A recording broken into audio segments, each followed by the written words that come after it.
Demikian juga Rasulullah SAW pernah masuk masjid, Rasulullah lihat kok mana perempuan tukang wanita berkulit hitam yang suka membersihkan masjid. Kata para sahabat, mereka sudah meninggal. Alla adantumuni, kenapa kalian tidak kasih tahu saya dia sudah meninggal? Mereka menganggap perkara remeh. Rasulullah tidak perlu tahu. Hanya seorang wanita meninggal kita kubur selesai. Tapi Rasulullah menganggap tidak remeh. Kenapa wanita ini pengurus masjid? Maka berbahagialah orang-orang diberi amanah untuk ngurus masjid, ngurus rumah Allah. Bagaimana Rasulullah perhatian sampai wanita berkulit hitam ini yang hanya sekedar sapu-sapu masjid, Rasulullah tanyakan tentang dia. Kata Rasulullah, tunjukkan kepadaku mana kuburannya. Rasulullah SAW datang, kemudian Rasulullah SAW sholatkan. Ini Rasulullah perhatian. Jibril Radio 24 jam non-stop, dengerin kajian tanpa ribet. Kita mulai dari subuh hari Nabi sallallahu alaihi wasallam. Adalah Nabi sallallahu alaihi wasallam salat subuh di awal waktu, sebagaimana dalam hadis ketika Rasulullah SAW ditanya, hadis Ibnu Mas'ud, ayul amali ahabbu ilallah, amalan apa yang paling dicintai oleh Allah Subhanahu wa taala? Maka Nabi berkata, as-salatu ala waqtiha, salat di atas waktunya. Banyak ulama menafsirkan yang dimaksud dengan salat ala waqtiha yaitu as-salat fi awwali waqtiha, ya. Salat di awal waktu. Karena waktu salat adalah waktu yang muassa dari awal sampai akhir, ya. Oleh karena yang mulia yang mana adalah yang pertama. Dan itu dicontohkan oleh Nabi sallallahu alaihi wasallam.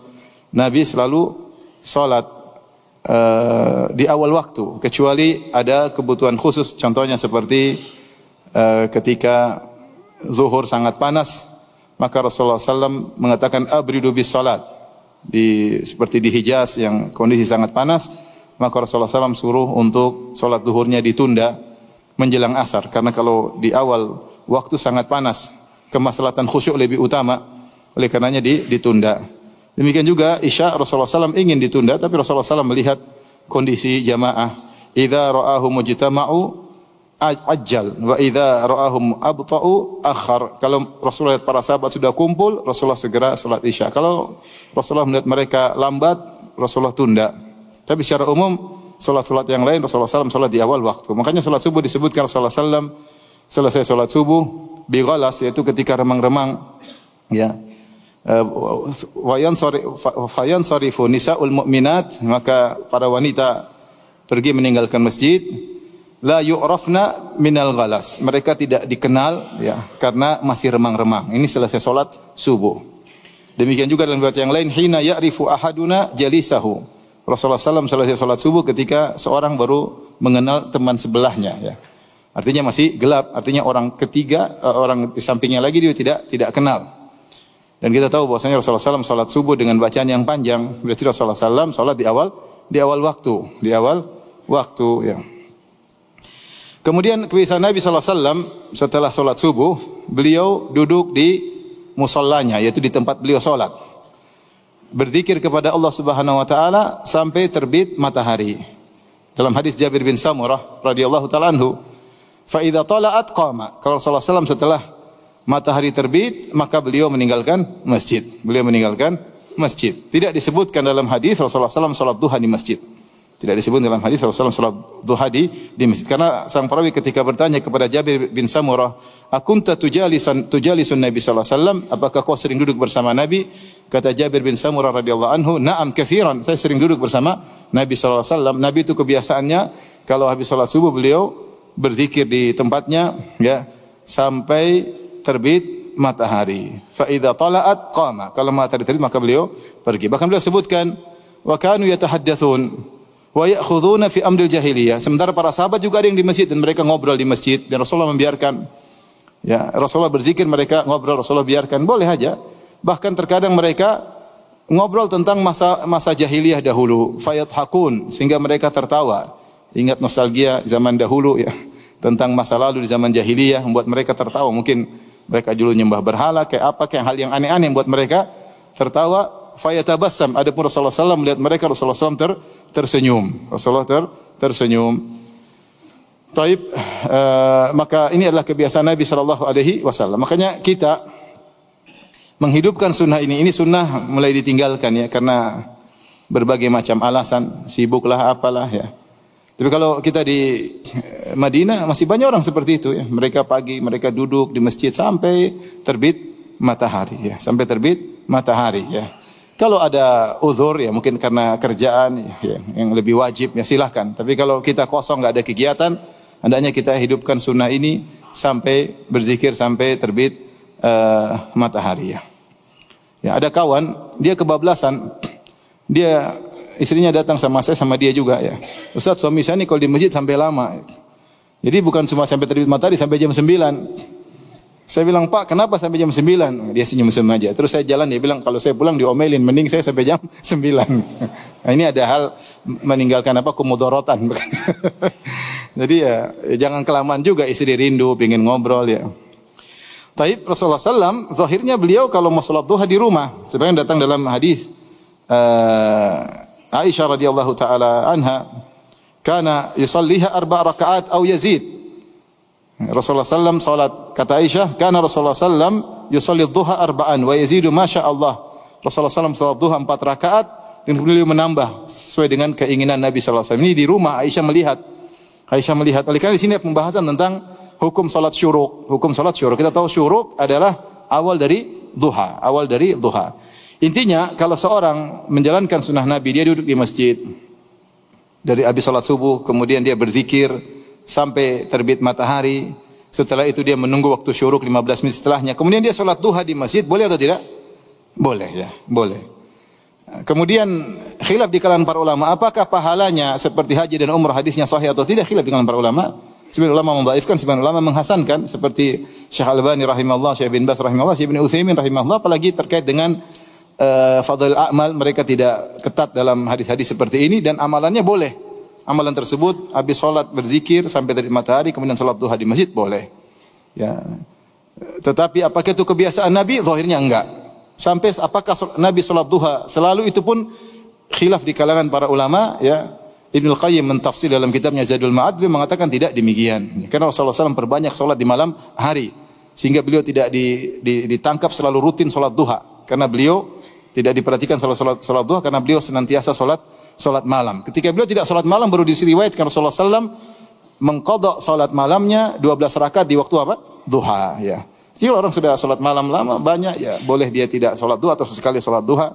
Tapi intinya amal ini habis salat subuh berzikir sampai terbit matahari, ini sunnah Nabi sallallahu alaihi wasallam. Setelahnya mau salat duha di masjid, mau di rumah, silahkan ya, silahkan, yang penting salat. Apalagi dalam hadis Allah mengatakan, Ibnu Adam salatlah 4 rakaat di awal hari, akfika akhiran nahar, maka aku akan berikan kecukupan di akhir hari.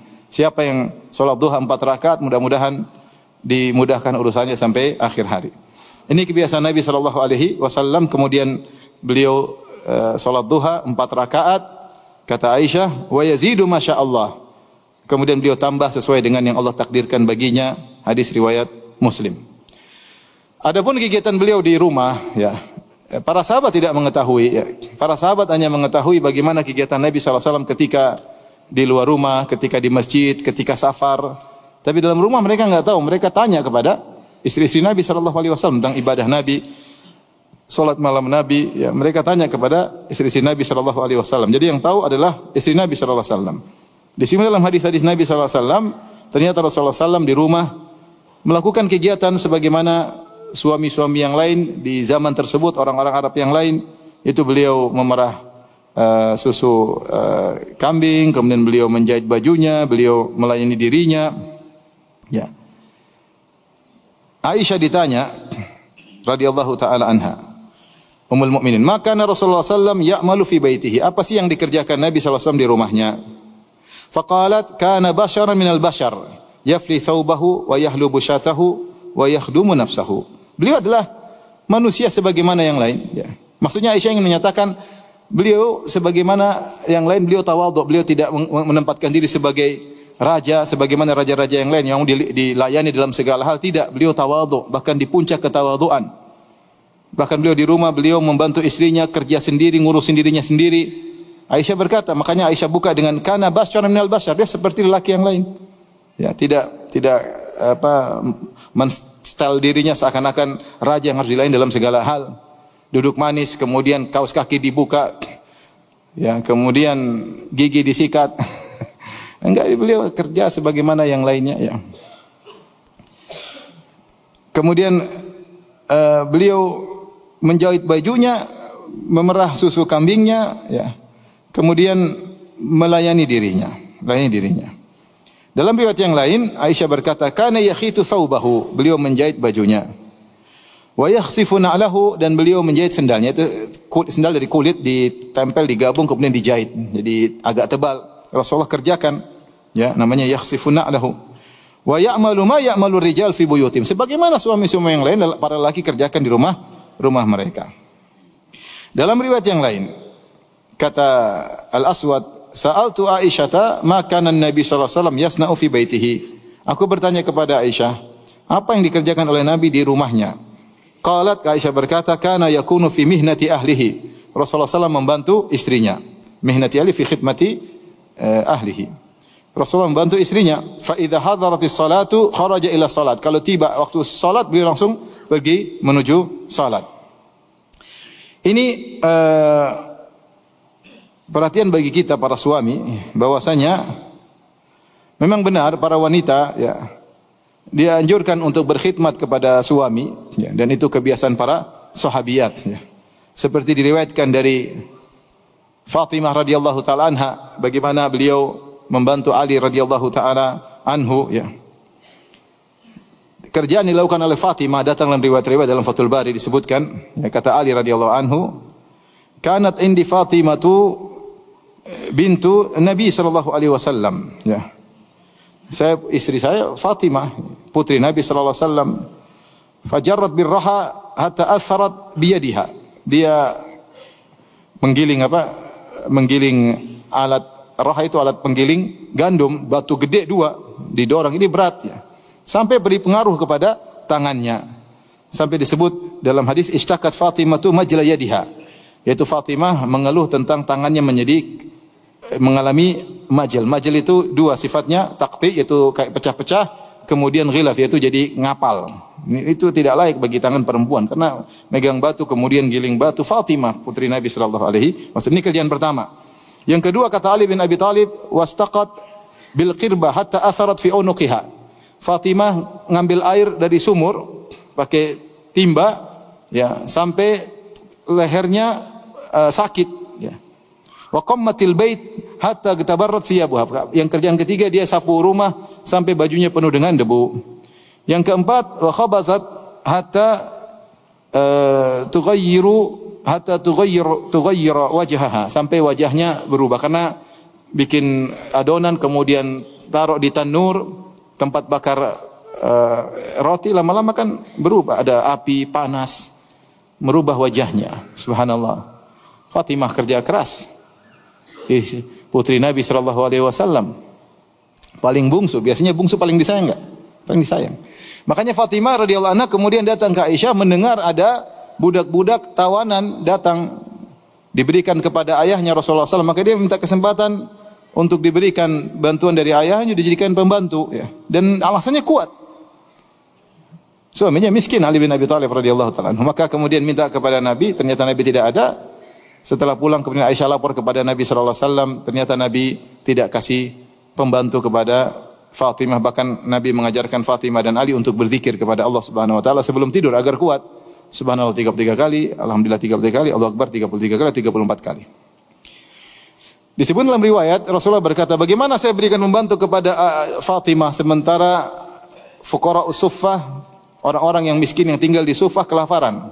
Mending ini budak saya jual, hasilnya saya berikan kepada mereka. Rasulullah SAW mengajarkan kepada putrinya untuk hidup zuhud dengan bersabar, ya. Bahkan dia berkata Rasulullah dengan kalimat yang indah, hendaknya dihafal oleh para wanita. Kata Rasulullah, "Isbiri ya Fatimah, sabarlah wahai Fatimah.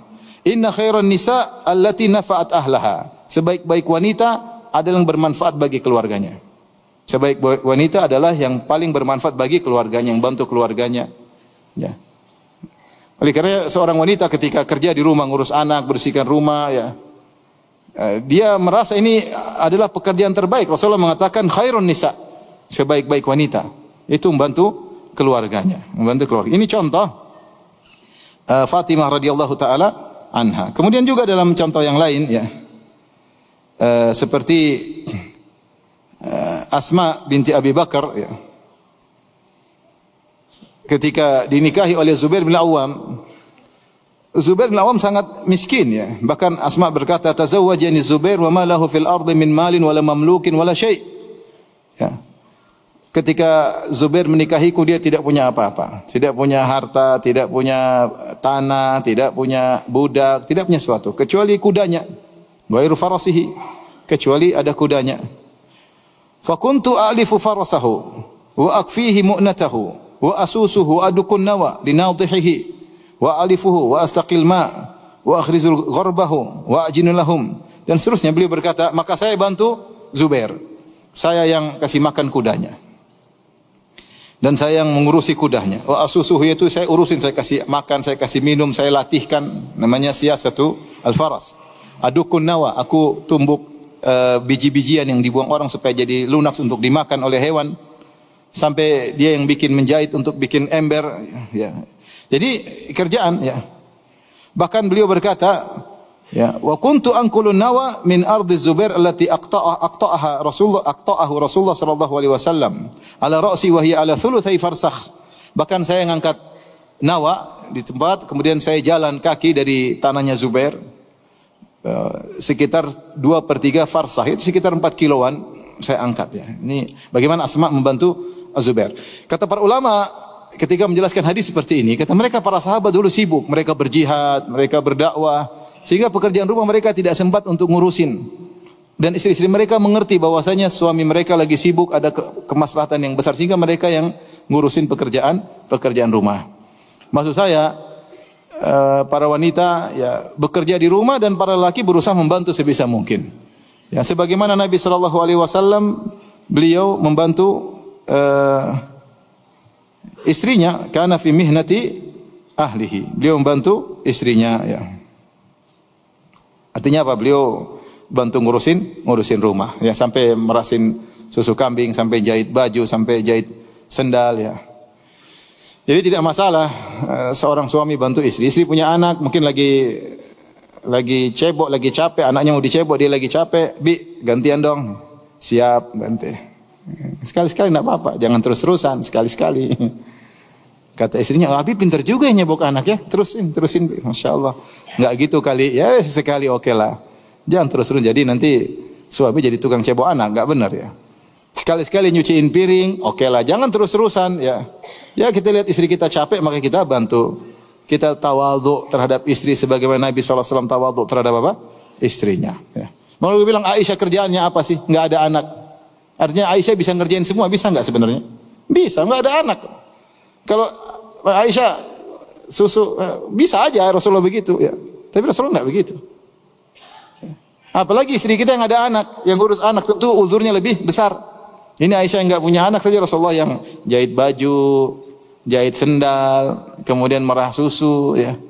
Aisyah tentu kerjaan yang lain ya. Itu pun Rasulullah tetap bantu.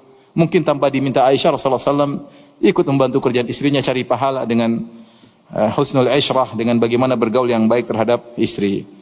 Maka ikhwan, enggak apa kerja sama istri, bantu istri masak ya. Bantu istri masak itu bagian nyicipnya. Baik, kita lanjutkan. Adapun masalah makanan, Rasulullah SAW tidak pernah mencela makanan sebagaimana ma'ruf dalam hadis-hadis ya. Kata Abu Hurairah radhiyallahu taala anhu, "Ma'aban Nabi sallallahu alaihi wasallam ta'aman qat." Rasulullah SAW tidak pernah mencela makanan.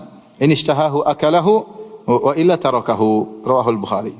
Rasulullah SAW tidak pernah mencela makanan. Kalau dia suka dia makan, kalau enggak dia tinggalkan. Mencela makanan disebut oleh para syurahul hadis, maksudnya tidak mengatakan terlalu asin, terlalu kecut ya.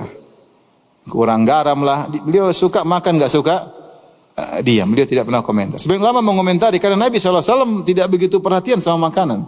Beliau bukan hobinya kuliner, tidak seperti kita. Kuliner ini. Rasulullah makan ada, makan enggak ya. Kita wah raja komentar ya. Bisakah antum sehari enggak komentar ke makanan? Mungkin bisa kalau sehari. Kalau seminggu kayaknya berat ya. Rasulullah seumur hidup tidak pernah komentar apa? Makanan. Kita komentar makanan. Bahkan gratis pun kita komentari. Sudah dikomentari ternyata habis. Sampai Rasulullah SAW ketika disuruh komentar oleh Khalid bin Walid, beliau makan dengan Nabi SAW dan Nabi SAW disediakan dhab. Ada yang kasih tahu, sudah dipotong-potong, Rasulullah tidak tahu, mungkin dicampur bumbu. Rasulullah kira daging yang lain. Ada yang kasih tahu, ya Rasulullah itu dhab. Dhab, kadal gurun. Maka Rasulullah SAW tidak makan. Khalid makan dengan lahap. Ketika melihat Rasulullah tidak makan, Khalid bertanya, minta Nabi komentar. Rasulullah, saya lihat engkau tidak makan. Aharamun hu, apakah ini haram? Sekarang disuruh komentar. Rasulullah komentarnya indah, dia mengatakan tidak haram. Walakin ya, lam yakun bi ardi qaumi. Ini makanan seperti ini tidak ada di kampungku. Fa ajiduni a'afuhu. Aku mendapat diriku tidak bisa biasa makan. Komentar indah, ini tidak biasa makan. Antum kalau dikasih tempe, ini tidak ada di kampungku. Tidak biasa makan. Biasa makan apa? Kalau orang bule bilang gitu. Kalau kita, ini makanan kita sehari-hari. Jadi tidak, Rasulullah tidak bilang, masa saya dikasih kadal sih? Enggak sih. Ustadz kok dikasih kadal? Enggak. Rasulullah enggak. Kadal gurun ya. Ini kadal tapi keren, kadal gurun itu. Rasulullah SAW tidak komentar dan itu suatu keajaiban akhlak Nabi SAW. Jadi beliau bukan orang yang sibuk dengan makanan. Ada beliau makan enggak ya sudah, enggak suka ya sudah. Bahkan sering di rumah beliau tidak ada makanan. Ya. Dan Aisyah radhiyallahu anha berkata, "In kunna lanaral hilal, thumma al-hilal, thumma al-hilal, thalathata ahillatin fi syahrain, wa ma uqidat fi buyuti azwajin Nabi sallallahu alaihi wasallam nar." Kami melihat hilal muncul, kemudian hilal muncul, berarti sudah masuk bulan kedua. Hilal muncul, selesai 3 hilal, 2 bulan selesai. Dan tidak ada api yang dinyalakan di rumah istri-istri Nabi. Istri Nabi 9 enggak ada api dinyalain selama 2 bulan. Kalau enggak ada api yang dinyalain berarti enggak ada teh panas, enggak ada kohwah ya.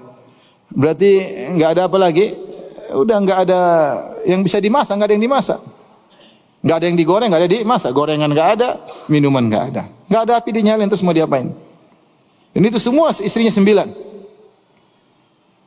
Maka ditanya Zubair, Urwah bin Zubair, "Ma ta'amukum ya ummah?" Kalau gitu apa yang kalian makan? Kata Aisyah radhiyallahu taala anha, "Al-aswadan, at-tamr wal ma." Kami hanya makan korma dan air. Bayangkan 2 bulan cuma korma dan air. Illa annahu qad kana li Rasulullah sallallahu alaihi wasallam jiranun min al-ansar kanat lahum mana'ih. Wa kanu yamnahuna Rasulullah sallallahu alaihi wasallam min albanihim fayasqina. Tetapi Rasulullah SAW punya tetangga dari orang-orang Ansar yang meminjamkan hewan. Manihah itu hewan, entah onta, entah kambing dipinjamkan untuk diperasusnya dikembalikan. Ini salah satu bentuk memberi bantuan kepada tetangga. Ya, kambing dikasih, suruh merah, nanti kambingnya dikembalikan. Onta dikasih, dimerah. Jadi Rasulullah SAW 2 bulan cuma makan korma, air putih sama susu. Terkadang. Oleh karenanya, ibu-ibu bersyukur ya, alhamdulillah. Tidak ada hari yang lewat kecuali kompor nyala. Kecuali kompor apa? Nyala. Berarti ada yang hangat yang kita makan, ada panas yang kita makan, ada gorengan yang kita makan, ya, ada rebusan yang kita makan. Ini mereka adalah manusia terbaik, Oleh karena kita harus tahu bahwasanya harta bukanlah ukuran. Allah berikan harta kepada siapa saja, bukan berarti kalau seorang miskin berarti dia tidak dicintai oleh Allah. Atau sebaliknya, ya, bisa jadi orang kaya dicintai oleh Allah, bisa jadi orang miskin dicintai oleh Allah. Tapi Nabi SAW beliau memilih hidup zuhud. Bahkan di antara mukjizat Nabi disebut oleh sebagian ulama yaitu komitmen dalam zuhud, konsisten. Rasulullah SAW tidak pernah senang-senang berfoya-foya sehari pun enggak pernah. Beliau komitmen tentang zuhud. Ini menunjukkan beliau seorang nabi. Kalau seandainya beliau bukan nabi mungkin beliau sekali-sekali senang, hura-hura. Beliau seumur hidup enggak pernah hura-hura. Padahal harta banyak, kemenangan cukup banyak beliau dapatkan. Kambing, onta, harta, emas, perak, beliau bagi-bagi. Komitmen zuhud seumur hidup. Itu Nabi SAW. Makanya ketika disebutkan suatu hari istri-istrinya minta dalam tanda kutip tambahan uang dapur, disebut ada yang mengatakan karena ketika itu Rasulullah mendapatkan ghanimah perang, para sahabat mulai memberikan pemberian kepada istri-istri mereka. Maka istri-istri Nabi kemudian minta diberi tambahan sebagaimana wanita-wanita yang lain. Maka Rasulullah SAW waktu itu memboikot mereka sampai akhirnya turunlah ayatut takhyir, ayat pilihan. Rasulullah suruh milih, mau hidup dengan Nabi harus zuhud. Allah katakan, "Ya ayuhan nabi, qul li azwajika in kuntunna turidul hayatad dunya wa zinataha fata'alaina umatti'kunna wa usarrihkunna sarahan jamila." Wahai Nabi, katakanlah kepada istri-istrimu 9 orang, bilang sama mereka semua. Kalau kalian menghendaki kehidupan dunia dan perhiasannya, kemarilah Umati'kunna, saya akan berikan kepada kalian pemberian. Wa usarrihkunna sarahan jamila, kita cerai baik-baik. Kalau ingin dunia saya kasih, tapi harus pisah, enggak bisa sama saya. Wa in kuntunna turinallaha wa rasulahu wad daral akhirah, tapi kalau kalian ingin Allah dan Rasulnya dan hari akhirat, fa innallaha adda lil muhsinati minkunna ajran azima, maka Allah siapkan ganjaran yang besar di akhirat. Rasulullah bicara tentang akhirat. Dunia cuma sebentar. Ya, dunia cuma sebentar. Akhirnya istri Nabi pilih untuk hidup sederhana bersama Nabi sallallahu alaihi wasallam. Ya nisa'an Nabi, ya. May ya'ti minkunna bi fahishatin bayyinatin, ya. Yudha'af lahal 'adzabu dhi'fain wa kana dzalika 'ala Allah yasira. Siapa di antara kalian melakukan maksiat akan diberi azab double dan itu mudah bagi Allah. Wa may yaqnut minkunna lillahi wa rasuli wa ta'mal salihan nu'tiha ajraha marratain wa a'tadna laha ajran karima. Adapun jika kalian ternyata taat kepada Allah, kunut, sabar beribadah demi Allah dan Rasulnya dan beramal saleh, maka Allah siapkan bagi kalian ganjaran yang besar. Jadi Nabi mengajak istri-istrinya untuk memilih hidup sederhana, Oleh karenanya lihat bagaimana Nabi sallallahu alaihi wasallam sering puasa gara-gara tidak ada sarapan. Rasulullah SAW bertanya, hal indakum ta'am, ada makanan enggak? Kata istrinya enggak ada. Kata Nabi sallallahu alaihi wasallam, idzan fa ana shaim, kalau gitu saya puasa. Dalam riwayat yang lain Rasulullah tanya, ada makanan enggak? Kata istrinya enggak ada. Kata Rasulullah SAW, faqad asbahtu shaiman, laqad asbahtu shaiman, sudah puasa dari pagi. Rasulullah biasa. Sampai Al-Bukhari rahimahullah dalam sahihnya menyebutkan ada sekitar 6 atau 8 sahabat kebiasaan mereka seperti Nabi. Kalau tanya kepada istrinya, ada makanan enggak? Kata istrinya enggak. Kata mereka, kalau gitu saya berpuasa. Sungguh bahagia istri kalau punya suami seperti ini. Mami ada makanan enggak? Enggak ada. Kalau gitu papi puasa. Masya Allah, papi. Besok lagi, mami ada makanan enggak? Sarapan? Enggak ada. Kalau gitu papi puasa. Masya Allah. Hari ketiga masih sabar. Mami ada makan enggak? Kalau gitu papi puasa. Hari keempat, mami ada makan enggak? Enggak ada papi. Mami ngapain aja mami? Luar biasa. Hidup mereka bukan untuk kuliner ya, kalau kita perhatikannya. Tidak seperti kita atau sebagian kita ya. Lihat ketika ada tamu datang menemui Nabi sallallahu alaihi wasallam, Nabi suruh cek, coba tanya istri-istriku, ada enggak makan untuk jamu tamu ini? Dicek istri pertama sampai istri 9, semuanya menjawab dengan jawaban yang sama, walladzi ba'atsaka bil haqq ma indana illa ma. Sampaikan kepada suami kami, demi Allah yang mengutus engkau dengan kebenaran, tidak ada di rumah kecuali cuma air putih, gimana mau jamu tamu? Ini Rasulullah adil. Ternyata 9 istrinya semua tidak punya makanan. Satu tidak punya makanan, semuanya tidak punya makanan. Ya. Adil Rasulullah SAW. Maka Rasulullah itu adilnya luar biasa. Sampai kebersamaan, sampai nafkah, adil Rasulullah SAW. Buktinya semua tidak punya makanan. Subhanallah. Beginilah kehidupan Rasulullah SAW. Makanya ibu-ibu masya Allah bersyukur ya. Pulang ke rumah masih ada singkong, masih ada beras, alhamdulillah. Buka lemari masih ada Indomie, masya Allah, alhamdulillah. ATM suami juga ibu yang pegang, alhamdulillah. Terus apa lagi mau ngomel-ngomel? Udah bersyukur pada Allah Subhanahu wa. Tinggal ibadah. Lihat Rasulullah SAW rumahnya sederhana. Sampai mau sholat aja nggak ada space. Sampai Rasulullah SAW kalau mau sholat harus sentuh kaki Aisyah radhiyallahu anha supaya ditekuk supaya ada space untuk sujud. Kita rumah besar, space untuk sholat di mana-mana. Cuma yang sholat siapa itu masalahnya. Di dapur kita aja bisa buat sholat, besar dapurnya. Kamar mandi kalau boleh besar juga. Artinya tapi subhanallah. Yang penting niat mau sholat. Ini dalil bahwasanya kebahagiaan bukan rumah besar. Perhatikan, ini nyata, real. Bahwasanya kebahagiaan tidak harus rumah besar. Kebahagiaan itu antara kita dengan Allah Subhanahu wa ta'ala. Memang Nabi tidak bahagia, memang istri Nabi tidak. Mereka sangat bahagia dengan kesederhanaan yang ada. Tidak harus bahagia, harus rumah besar, harus mobil mewah, enggak. Entah banyak orang punya rumah besar, mobil mewah tidak bahagia. Banyak sekali. Sudah lihat banyak orang kaya bunuh diri, narkoba, macam-macam. Masalah sana, masalah sini, kepala pusingnya. Banyak.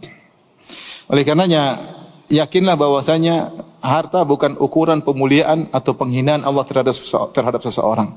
Bisa jadi seorang kaya dimuliakan oleh Allah, bisa jadi dimurkai oleh Allah. Bisa jadi seorang miskin dicintai oleh Allah, bisa jadi seorang miskin dimurkai oleh Allah Subhanahu wa taala. Baik. Kemudian ini di rumah, kalau Rasulullah SAW keluar rumah, maka beliau memperhatikan para sahabat ya. Kalau beliau ingin mengumpulkan para sahabat, beliau kasih pengumuman dengan menyuruh seorang untuk berseru Satu orang berseru as-salatu jami'ah. As-salatu jami'ah maksudnya silakan berkumpul, ya. Setelah ada azan, as-salatu jami'ah tidak digunakan untuk salat 5 waktu, ya. Maka salatu jami'ah adalah seruan untuk mengumpulkan untuk perkara apapun, ya. Karena untuk 5 waktu pakai menggunakan apa? Azan. Maka bisa jadi kalau mereka sudah berkumpul, maka Rasulullah SAW menyampaikan pesan kepada mereka. Bisa jadi Rasulullah SAW menasihati mereka, atau Rasulullah SAW ingin mengutus suatu pasukan perang, atau kirim mata-mata, atau Rasulullah SAW memberi wejangan kepada mereka, atau Rasulullah SAW mengabarkan ada syariat baru kepada mereka, cara mengumpulkan dengan ada yang teriak as-salatu jami'ah, itu cara mengumpulkan di luar waktu salat 5 waktu. Kalau salat 5 waktu azan, ya. Kalau ada perkara yang genting, caranya as-salatu jami'ah. Kemudian Rasulullah SAW juga yatafaqqadun nas, yaitu ngecek-ngecek. Kalau bahasa kita belusukan tapi bukan pencitraan, ya. Jadi Rasulullah tidak bawa tim, ya, enggak. Rasulullah ngecek, ya. Karena Rasulullah SAW kepala negara ketika itu, dia harus ngecek, ya. Bagaimana kondisi masyarakat, bagaimana muamalah mereka. Ini dalilnya banyak disebutkan oleh para ulama. Contoh, seperti sebenarnya mengatakan kenapa Rasulullah SAW kalau salat Id lewat satu jalan pulang lewat jalan untuk mengecek, yatafaqqad, ngecek. Lewat sini, pulang lewat jalan lain. Siapa tahu di tempat lain ada yang susah. Ya Rasulullah ngecek-ngecek. Kemudian juga, kenapa Rasulullah SAW sering ke Kuba setiap pekan? Kulla sabtin masyian aw raqiban. Rasulullah SAW keluar dari rumah pergi ke Kuba setiap pekan, ada yang setiap Sabtu. Yaitu berjalan kaki atau naik kendaraan. Ada yang mengatakan untuk sholat di Masjid Kuba dan untuk mengecek masyarakat di sekitar Kuba. Karena Kuba jauh dari pusat kota di Madinah. Sehingga dia ngecek. Setiap pekan ada waktu ngecek para sahabat yang ada di sana. Yatafaqqad, ya. Kemudian Rasulullah SAW juga menyungguh orang sakit, ya. Rasulullah SAW menyungguh orang sakit, ya. Seperti bahkan Rasulullah SAW menyungguh pembantunya Yahudi yang sakit. Kana gulamun Yahudiyun yakhdimun Nabi sallallahu alaihi wasallam. Ada seorang remaja Yahudi yang dulu pernah menjadi pembantu Nabi. Dan Nabi kepala negara muslim, pembantunya non muslim, kemudian sakit. Rasulullah dengar, Rasulullah datangi untuk dikunjungi, dijenguk. Bayangkan, Rasulullah tidak lupa dengan kebaikan orang, bahkan membantunya non muslim Rasulullah datang. Ternyata dia sakit, kesempatan Nabi untuk mendakwahi. Selama ini mungkin Rasulullah dakwah, dia tidak masuk Islam. Sekarang dia sakit, kesempatan. Kan dia berkhidmat kepada Nabi, jadi bantu waktu lama, tapi ternyata enggak masuk Islam. Ketika dia sakit, Rasulullah kunjungi, Rasulullah katakan aslim, masuklah Islam engkau. Dia tahu tentang ajaran Islam, dia tahu Nabi siapa. Maka dia lihat kepada ayahnya, takut ayahnya marah, ayahnya bilang ati Abul Qasim, taati si Abul Qasim, taati Muhammad. Maka dia pun masuk Islam. Jadi perhatian kita, Rasulullah kunjungi pembantunya. Sama Rasulullah SAW kunjungi Anas bin Malik radhiyallahu anhu. Anas bin Malik siapa? Pembantu Nabi SAW. Ibunya Ummu Sulaim mendatangkan Anas, ya Rasulullah, ada Anas yakhdumuka. Ya Rasulullah, Anas jadi pembantumu, masih kecil. Tapi Rasulullah SAW datang ke rumahnya. Ya. Sampai Rasulullah SAW juga sholat di rumah tersebut. Rasulullah SAW ngecek-ngecek. Sampai ketika adiknya Anas, adik dari satu ibu lain bapak, ya, anaknya Abu Talha, masih kecil, mungkin umur 4 tahun kurang lebih, punya peliharaan burung, burungnya mati. Maka Rasulullah sempatin ngobrol sama anak kecil tersebut. Kata Rasulullah SAW, ya Aba Umair ma fa'alan Nugair. Wahai si Abu Umair. Bayangkan dia masih kecil dipanggil kunyah, ya enggak? Abu Umair, ya. Abu Umair. Ada orang sudah dia kunyah, misalnya namanya Pak Ijo, padahal kunyahnya Abu Saleh. Pak Ijo, yang Pak Ijo, Abu Saleh. Senang dipanggil dengan apa? Kunyah. Ini anak kecil, Rasulullah panggil dengan apa? Kunyah. Ya Aba Umair. Makanya teman-teman saya punya anak kecil, masih 4 tahun dia dipanggil kunyahnya. Misalnya namanya siapa, dipanggil ya Abu Sa'ad, ya Abu Fulan, padahal masih kecil. Katanya punya pengaruh, kalau diberi kunyah dia semakin mudah untuk memiliki kemampuan dan yang lainnya lah. Maka Rasulullah panggil ya Aba Umair, ma fa'alan Nugair wa Abu Umair, apa yang terjadi dengan si kecil burung yang kau pelihara yang mati, ya. Ya Rasulullah sempatin ngobrol sama anak-anak, bagaimana perhatian Nabi bahkan kepada anak-anak. Demikian juga, ya, Rasulullah SAW membantu orang-orang susah, ya. Seperti ada seorang wanita, kana fi aqliha syai', agak terganggu kepala otaknya, Rasulullah ngobrol sama dia. Dia ingin ngobrol berdua sama Nabi di depan banyak orang, ya. Ini dijadikan dia oleh para ulama bahwasanya kalau berdua tapi di depan banyak orang tidak disebut khalwat karena tidak bersendirian. Rasulullah ngobrol sama dia, padahal fi aqliha syai', otaknya terganggu, tapi Rasulullah tidak sombong, tidak angkuh, Rasulullah biarin. Sampai ada budak jariyah mengambil tangan Nabi dibawa. Kata Rasulullah, biarkan bawa aku, silahkan ke lorong mana di kota Madinah. Rasulullah biarkan dirinya dibawa oleh seorang budak wanita.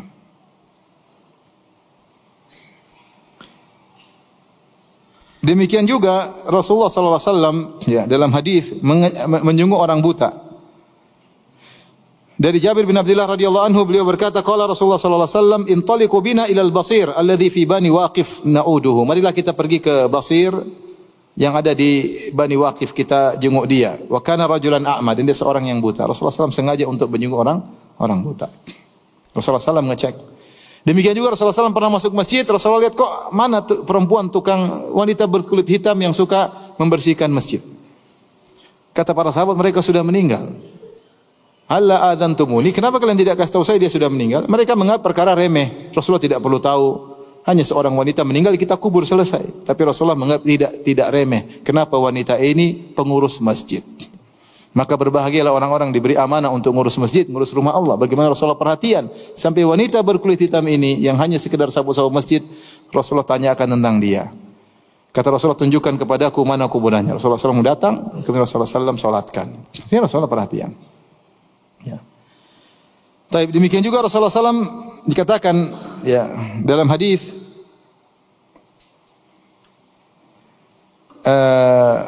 Rasulullah SAW mengecek ya atau di dalam hadis wala ya'naf an yamshiya ma'al armalah. Rasulullah SAW tidak merasa sombong kalau harus menemani seorang janda, ada urusan. Rasulullah SAW temani, ada keperluannya ya. Bahkan Rasulullah SAW memotivasi untuk perhatian terhadap anak yatim dan janda. Kata Rasulullah SAW, as-sa'i 'alal armalah wal aitam awal yatim kal mujahid fi sabilillah. Siapa yang berusaha ngurusin janda atau ngurusin anak yatim seperti orang berjihad di jalan Allah Subhanahu wa taala. Ini perlu perhatian, janda suaminya enggak ada, apalagi ada anak-anaknya, anak yatim bapaknya enggak ada. Rasulullah tidak sombong untuk mengurusi mereka ya. Beliau ngurusin mereka. Tapi di antaranya Rasulullah SAW juga mengecek tentang muamalah. Beliau pergi ke pasar, ngecek kondisi pasar. Abu Hurairah radhiyallahu anhu berkata, anna Rasulullah SAW marra ala subrati ta'amin. Rasulullah SAW melewati ada tumpukan makanan di pasar. Fa adkhala yadahu fiha. Rasulullah SAW masukkan tangannya dalam makanan tersebut. Fanalat asabi'uhu balalan. Tiba-tiba jarinya mendapati ada basah dalam makanan tersebut. Rasulullah bertanya, ma hadza ya sahibat ta'am, wahai penjual makanan, ini apa kok ada basah di dalam makanan? Yaitu makanan agak rusak. Qala asabathu as-sama ya Rasulullah, kena hujan. Rasulullah kemudian menjelaskan, afala ja'altahu fawqa ta'am kay yarahu nas, kenapa kok tidak taruh bagian luar agar orang tahu, orang lihat. Man ghasya falaysa minni, siapa yang curang nipu bukan dari golonganku. Ini bahaya orang jualan ini. Nutup aib, ya nipu, ya bahaya. Kata Rasulullah SAW, man ghasya falaysa minni, siapa yang curang bukan dari golonganku. Ini ancaman ya. Menjual barang seakan bagus ternyata tidak bagus, menjual jual servis jasa kelihatannya bagus ternyata enggak benar ya. Tadi saya baru ketemu orang Ustaz, ada yang jual travel, katanya jual umrah setara. Hotel ini setara, padahal setaranya beda jauh ya. Cuma setara sama-sama di Mekah. Subhanallah, zalim seperti ini. Ini enggak benar, ini penipuan. Menipu, yang ditipu tamu-tamu Allah ya. Dia untung, ujungnya nanti dia binasa. Gimana melakukan penipuan terhadap tamu Allah di tanah haram? Ini saya ingatkan kepada para pemilik travel. Pemilik travel itu jual jasa. Kalau dia tidak sesuai berarti dia nipu. Seperti jual barang, kalau barang tidak sesuai orang marah enggak? Orang marah, jasa tidak sesuai orang marah. Yang ditipu tamu-tamu Allah. Tipuannya terjadi di tanah haram. Ngeri. Makanya saya bilang travel itu usaha surga dan neraka, hati-hati. Ngeri ya. Ya.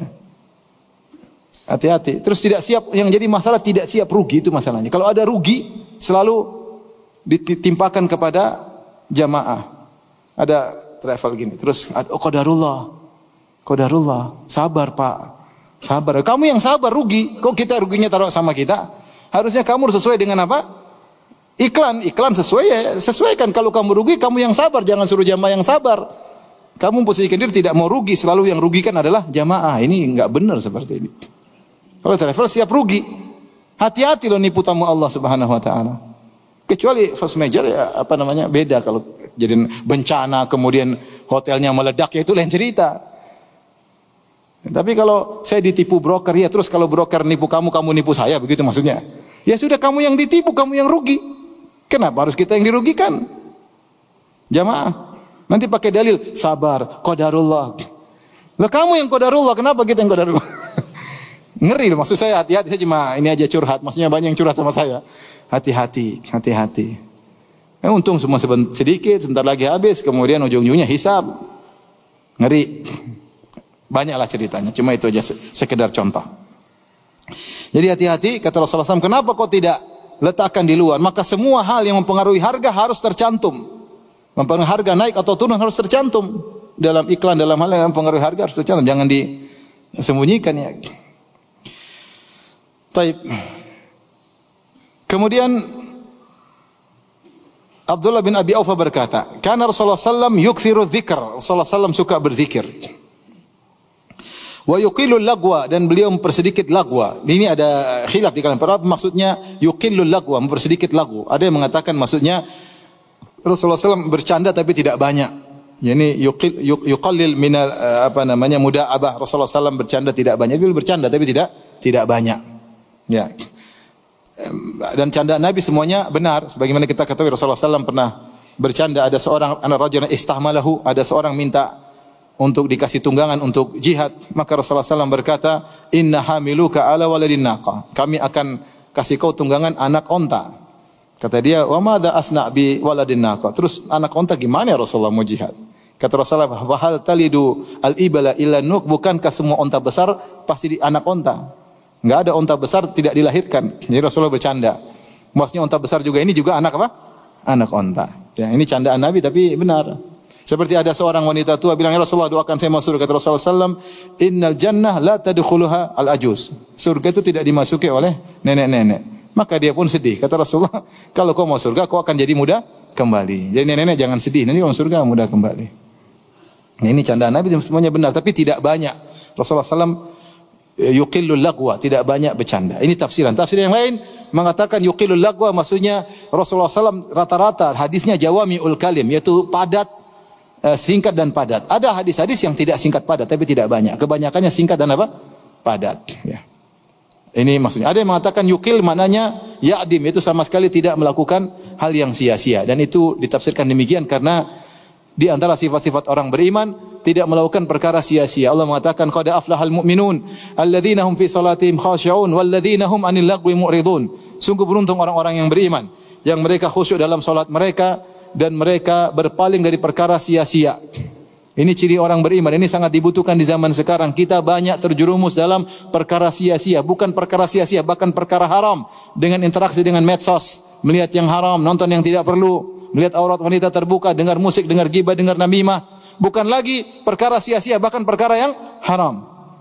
Demikian ketika Allah menyebutkan tentang ibadur rahman, kata Allah Subhanahu wa taala, ya, ketika menyebut sifat-sifat ibadur rahman, ya, wa idza marru bil lagwi marru kirama, ketika mereka melewati perkara sia-sia mereka lewat aja. Antum kalau lagi jalan ada orang dangdutan lewat aja, jangan ikut berdiri kemudian kepala ikut goyang, itu enggak benar. Lewat aja. Kalau antum lagi buka di dunia maya ada yang tidak perlu antum lewati, marru kiraman, jangan diklik. Kalau diklik imma sia-sia, kalau enggak sia-sia haram. Kita sia-sia sudah banyak kita lakukan. Bagaimana kita melihat ciri-ciri qad aflahal mu'minun? Padahal ciri-ciri orang beriman, orang-orang yang anil lagwi mu'ridun, berpaling perkara sia-sia. Wa idza marru bil lagwi marru kirama. Kalau melihat sia-sia mereka lewati. Sudah azan Isya? Sudah. Tapi kita lanjut habis ini insyaallah taala azan dulu. Jadi intinya hati-hati di antara sifat Nabi sallallahu alaihi wasallam yukthiru dzikr, suka berzikir. Lisan ini hendaknya kita sering berzikir, ya. Ingat, zikir dengan tasbih, tahlil, tahmid, atau zikir mikirin makna-makna Al-Qur'an, makna hadis termasuk zikir. Karena thalabul ilmi termasuk apa? Zikir, memikirkan tafsir, memikirkan fikih itu zikir. Di antaranya zikir dengan lisan. Jadi usahakan kita pikirkan tentang agama. Itu namanya mengingat Allah Subhanahu wa taala. Wa yutilus salat, dan beliau memperpanjang salat.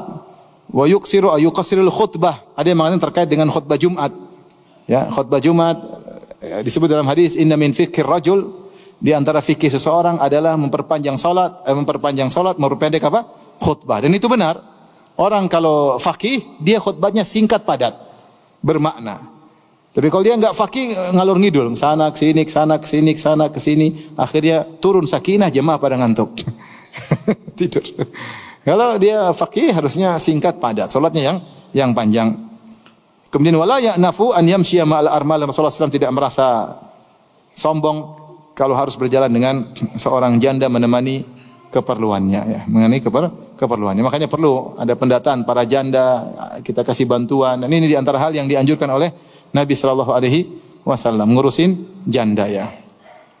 Saya pernah ke kawan, dia punya asrama janda, masya Allah, janda banyak situ. Tapi nenek-nenek banyak, tua-tua ya sudah. Tapi saya sempat ke situ. Dia punya ide luar biasa, bikin asrama apa? Janda. Luar biasa. Ya tidak semua janda ada yang ayomi. Ya. Apalagi janda udah tua, siapa yang mau ngayomi?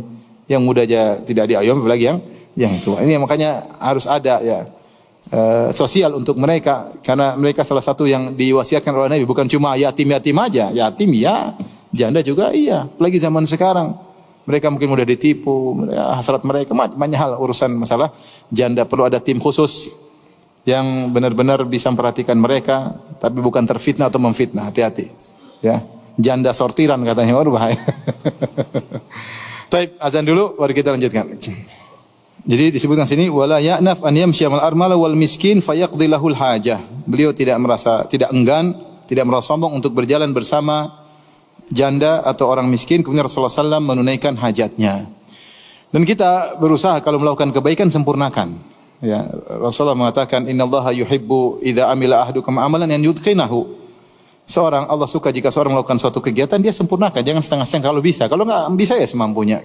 Ada saya punya kawan, dia punya bapak atau punya saudara luar biasa. Kalau ada orang tanya rumahnya itu di mana ya, dia langsung nganterin pakai motor sampai ke rumahnya.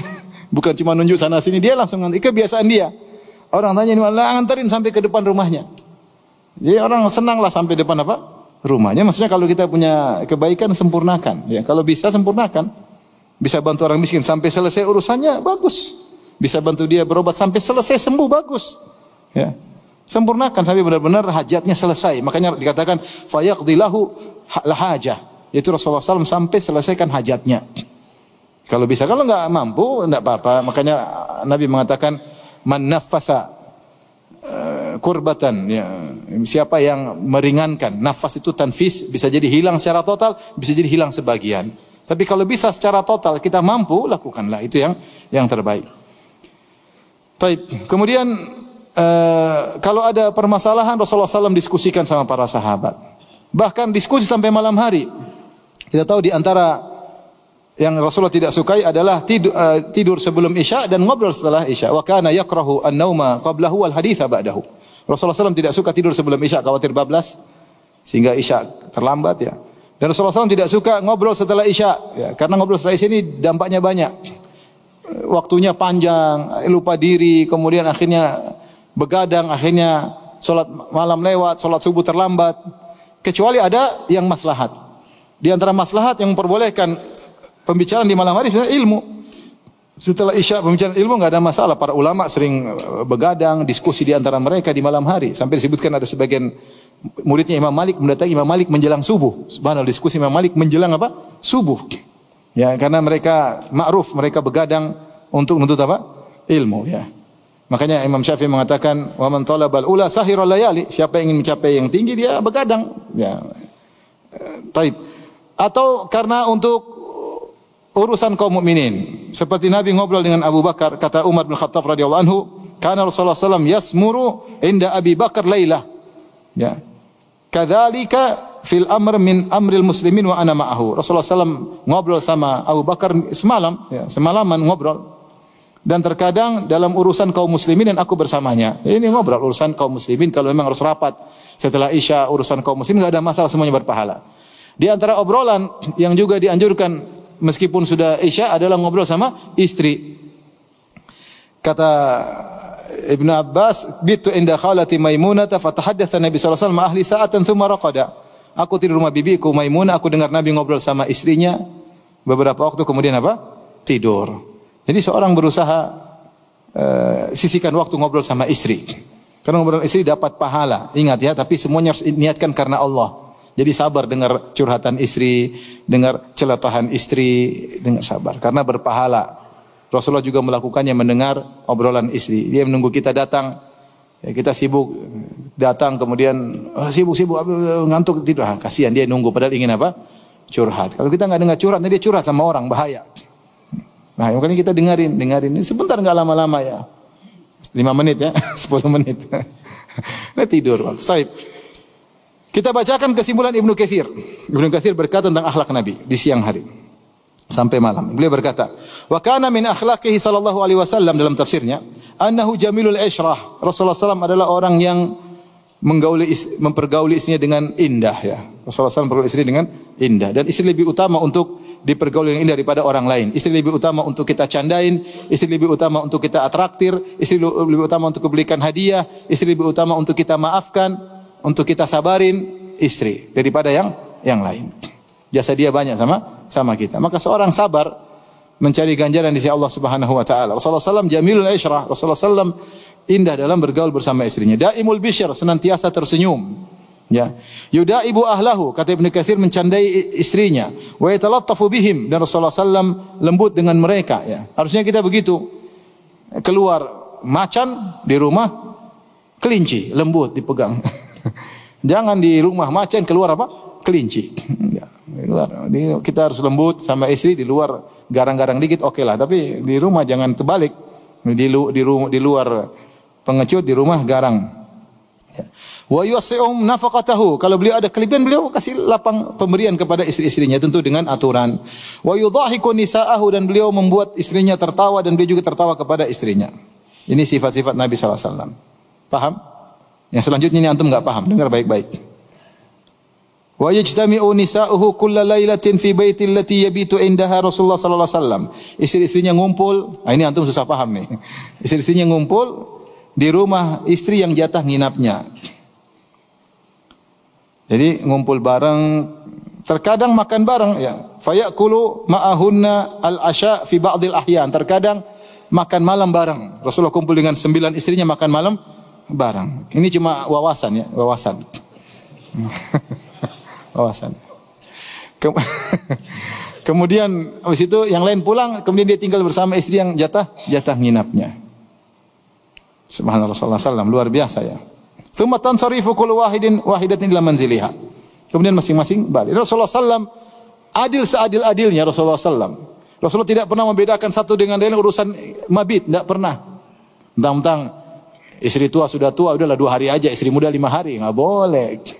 Atau sebaliknya, mentang-mentang istri tua yang berkuasa 5 hari, istri muda 2 hari, hisab miring hari kiamat, ya akhi. Hati-hati. Miring. Ketemu hari kiamat, jenggotan kok miring. Qadarullah. Terlambat, tidak bisa. Ngeri. Miring. Sampai Rasulullah SAW sakit, Rasulullah berusaha adil.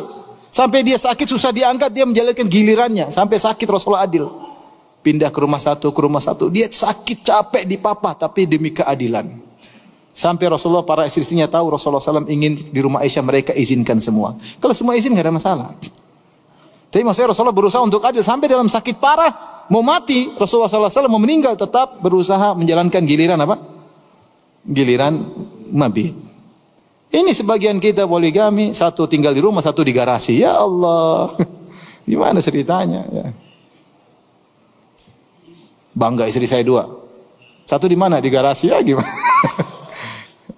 Garasi dibikin rumah-rumahan. Nggak boleh gitu ya.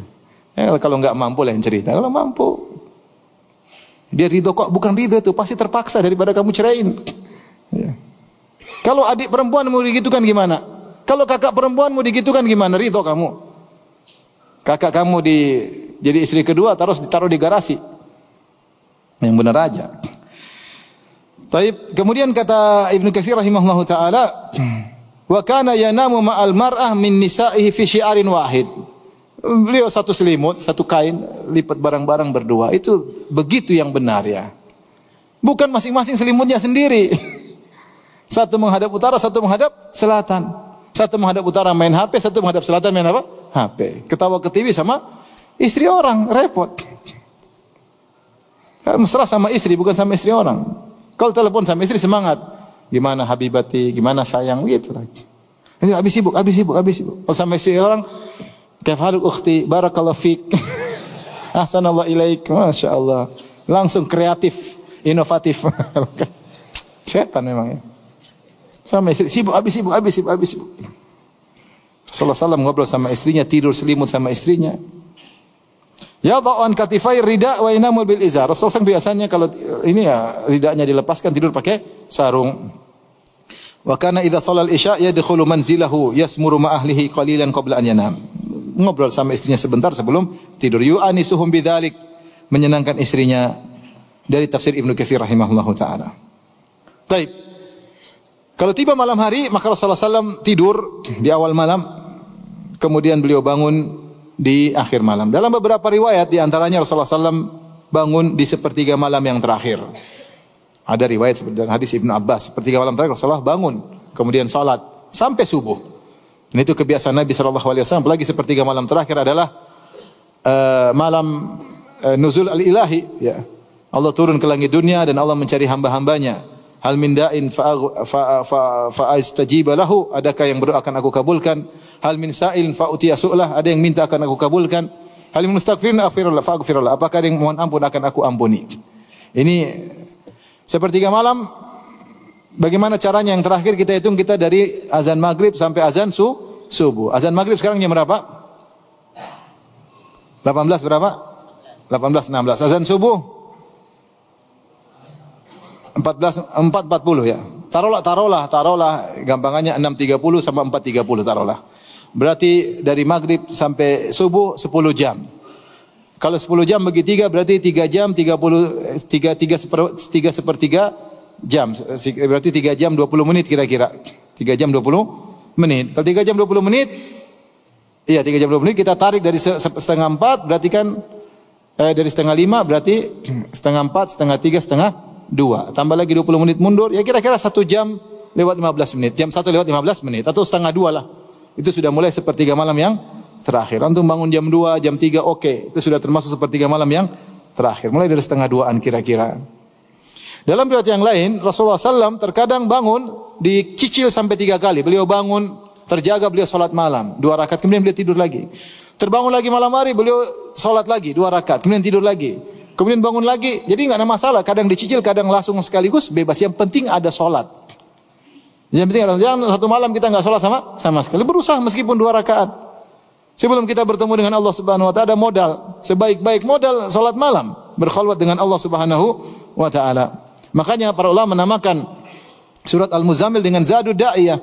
Ya ayyuhal muzammil qumil laila illa qalila. Wahai orang yang bersihut, bangkitlah engkau, solat malamlah engkau. Ini bekal untuk setiap kita. Di depan kita di siang hari banyak permasalahan. Kalau kita punya bekal, kita dekat dengan Allah di malam hari, insya Allah kita tegar menghadapi berbagai macam permasalahan. Dan Aisyah berkata, Nabi SAW kana yudha'u lahu wudu'uhu wa siwakuhu fa idza qama minal laili takhallathu mastaka. Rasulullah SAW sudah persiapan, beliau ditaruh airnya, ada siwaknya. Jadi beliau sudah siap memang salat malam. Jadi maksudnya malam hari itu sudah di planning untuk salat malam. Makanya disiapkan air wudu, disiapkan segala, begitu bangun sudah siap. Nah kita itu harus siap-siap ya. Paling tidak kalau kita sekarang nggak perlu apa-apa karena semua ada di toilet. Tinggal jam alarm aja. Kalau nggak bisa bangun pasang alarm 3. 1 di atas lemari, 1 di bawah kolong, 1 di telinga istri. Insya Allah bangun. Insya Allah bangun. Kita mau niat. Kita masalahnya nggak niat.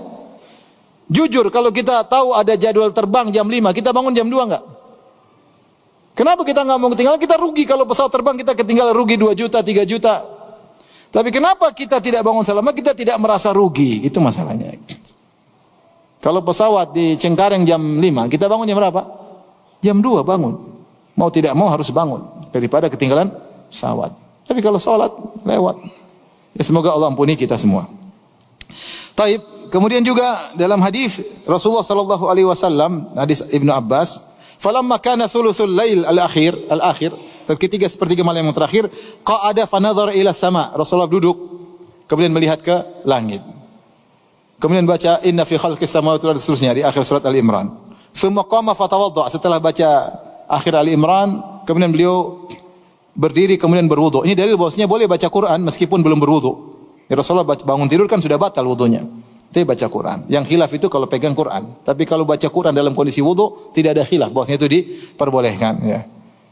Maka Rasulullah SAW kemudian berwudu, wastanna fa shalla 11 rakaat. Kemudian beliau salat 11 rakaat. Summa idzan Bilal mengumandangkan azan, kemudian salat 2 rakaat sebelum subuh, kemudian baru salat subuh. Ya, ini kira-kira keseharian Nabi sallallahu alaihi wasallam. Intinya Rasulullah SAW rutinitasnya tidak ada yang pakem karena Rasulullah SAW juga mengalami banyak kegiatan-kegiatan. Terkadang beliau safar umrah, terkadang beliau safar haji, terkadang beliau safar perang. Ya, banyak kegiatan Nabi SAW.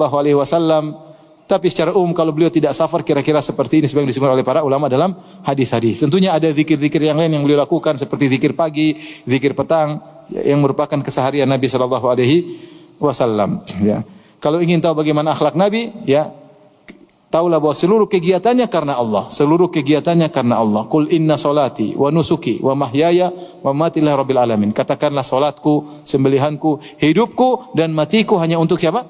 Allah. Ini pedoman kita. Karena ingat kata Nabi SAW, innamal a'malu binniyat. Amalan tergantung niat. La ujra illa an husbah. Tidak ada pahala, la ajra illa an hisbah. Tidak ada pahala kecuali kalau diniatkan karena Allah. Maka nasihat saya pribadi dan juga para hadirin hadirat, semua kegiatan kita niatkan karena Allah. Ngurus istri, ngurus anak, bayar listrik karena Allah Subhanahu wa taala, nenangin istri, ngobrol sama anak-anak, meluk anak-anak, semuanya karena Allah. Olahraga karena Allah Subhanahu wa taala. Sehingga semuanya berpahala karena inna salati wa nusuki wa mamati lillahi rabbil alamin. La syarikalah. Yang ingin tahu bagaimana akhlak Nabi tinggal baca Al-Qur'an. Kana khuluquhul Qur'an, akhlak Nabi Al-Qur'an. Semua ayat tentang perintah-perintah Allah semuanya dikerjakan oleh Nabi sallallahu alaihi wasallam. Demikian Allah taala alam bisawab. Jibril Radio 24 jam nonstop dengerin kajian tanpa ribet.